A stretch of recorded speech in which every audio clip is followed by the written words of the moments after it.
बिस्मिल्लाहिर्रहमानिर्रहीम। आज का हमारा टॉपिक है मिलिकन्स मेथड। इसमें हम चार्ज कैलकुलेट करेंगे इलेक्ट्रॉन के ऊपर बाय यूजिंग मिलिकन्स मेथड। तो इस सबसे पहले इसकी कंस्ट्रक्शन देख लेते हैं कि इसकी कंस्ट्रक्शन क्या है। आपके सामने इसकी स्कीमेटिक डायग्राम बनी हुई है जिसमें आपके पास एक चैम्बर सी है, जिस चैम्बर के अंदर आपने ये सारा एक्सपेरिमेंट परफॉर्म करना है।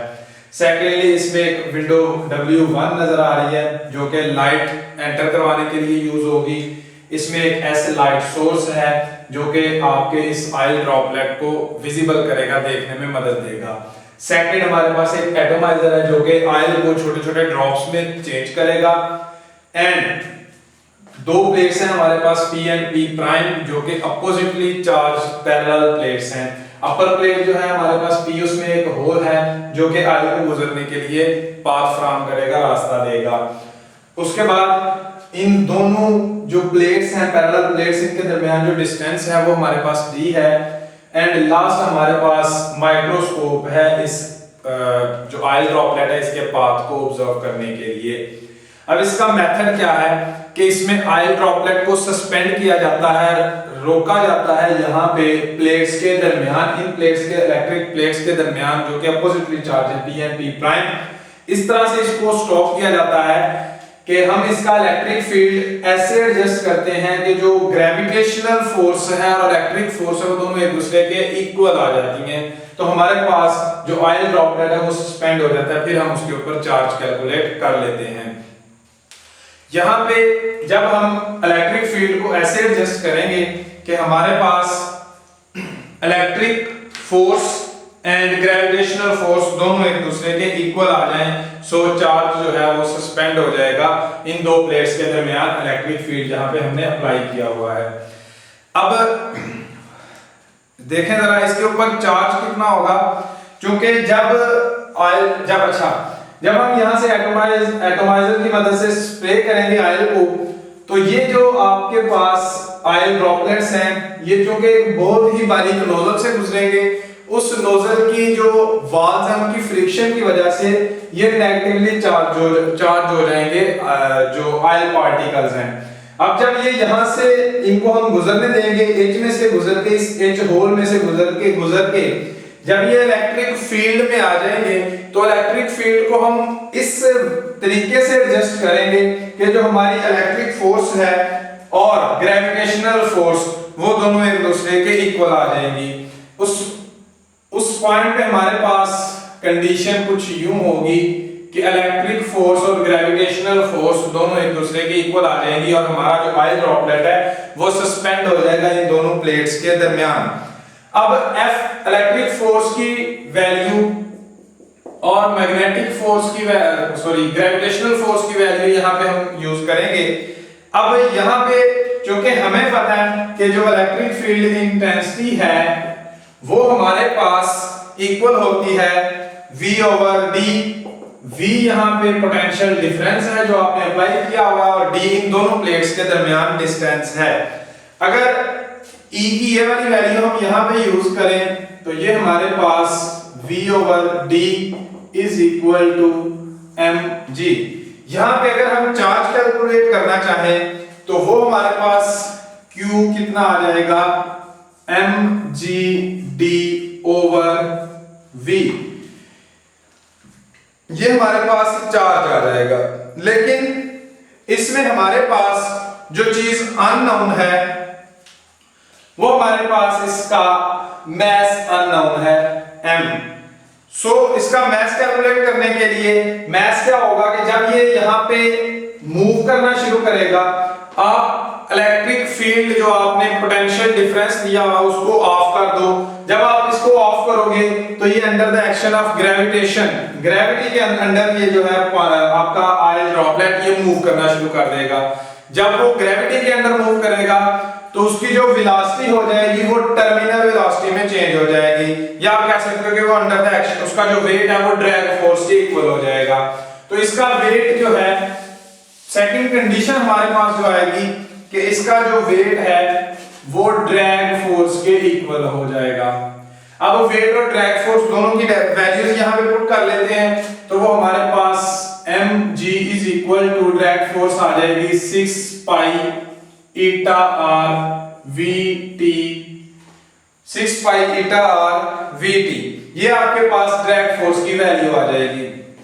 इसमें वी टी जो है वो टर्मिनल वेलोसिटी है। अगर यहां से हम m की वैल्यू कैलकुलेट करें तो वो m की वैल्यू हमारे पास क्या आएगी मास की, m is equal to 6 pi eta R V T over जी।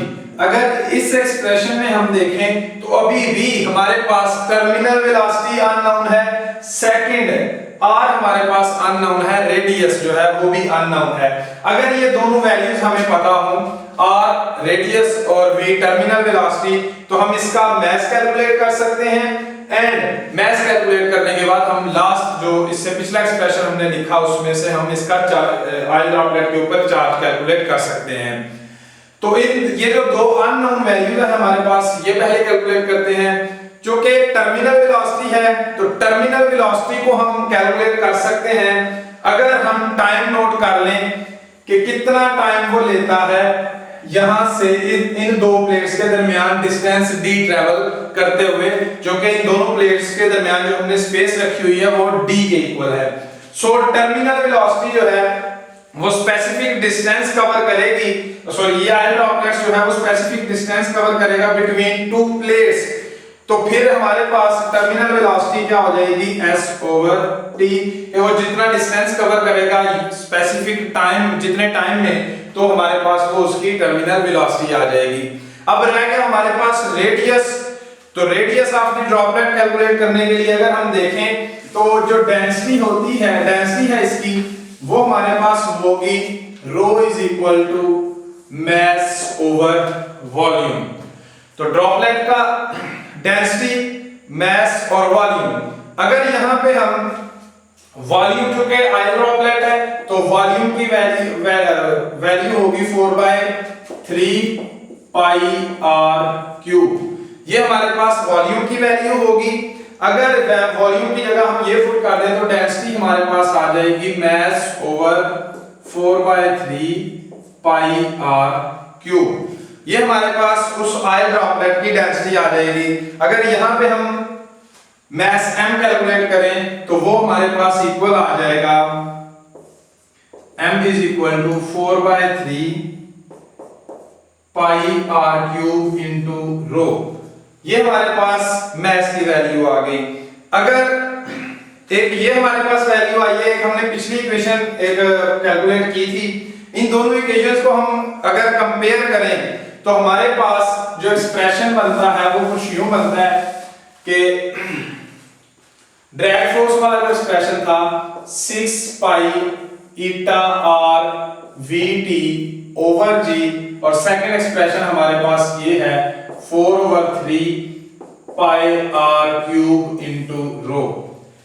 यहां पे इन दोनों को सिंप्लीफाई अगर करें तो आर स्क्वायर हमारे पास इक्वल आता है 9/2, जो कि ये 3 इधर आके मल्टीप्लाई होगा, 4 इधर आके डिवाइड होगा, r एक कैंसिल हो जाएगा तो पाई भी कैंसिल हो जाएगा। 9/2 हमारे पास एक्सप्रेशन बनेगा 9/2 से उसके बाद ईटा वी टी इंटू ओवर रो। ये हमारे पास एक्सप्रेशन बनेगा फाइनल इनको सिंपलीफाई करने से। और सेकंड ये हमारे पास जी यहाँ पे पड़ा हुआ है, ये हमारे पास इसको सिंपलीफाई करने के बाद एक्सप्रेशन बनेगा जो कि इक्वल है r square is equal to 9 eta V T over 2 rho G. अगर स्क्वायर खत्म करने के लिए हम दोनों साइड पे स्क्वायर रूट अप्लाई कर दें तो r is equal to 9/2 eta V T over rho G. इस एक्सप्रेशन को यूज करके हम radius of the droplet calculate करेंगे। फिर जब radius of the droplet calculate हो जाएगा तो इसको हम इक्वेशन में यूज करके, जो हमारे पास इक्वेशन बनी थी m is equal to 6 pi eta R V T over G, उसमें इसकी वैल्यू को यूज करके हम उसका मास कैलकुलेट करेंगे और फाइनली उस मास को हम इस्तेमाल यूज करेंगे जो हमारी फर्स्ट इक्वेशन बनी थी q is equal to mgd/v। ये वाली जो इक्वेशन बनी थी q is equal to mgd/v। इस इक्वेशन में मास की वैल्यू हम यूज करके ग्रेविटी, डिस्टेंस d और पोटेंशियल डिफरेंस v, इन सारी वैल्यूज को हम यहां पे सब्स्टिट्यूट करके एट द एंड हम charge on the oil droplet calculate करेंगे। और जो मिलिकन्स ने charge on oil droplet calculate किया था वो 1.6 into 10 raised to power -19 coulomb, या उसका कोई मल्टीपल इंटीग्रल मल्टीपल होगा। तो यहां तक जो इसने चार्ज कैलकुलेट किया इस मेथड से हमने। इस टॉपिक में आप लोगों का कोई क्वेश्चन हो तो आप लोग पूछ सकते हैं कमेंट सेक्शन में। और अगर मैं आप लोगों को मेरी वीडियो अच्छी लगे तो इसको लाइक, कमेंट और शेयर कीजिएगा। साथ साथ हमारा चैनल भी सब्सक्राइब कीजिएगा। Thank you.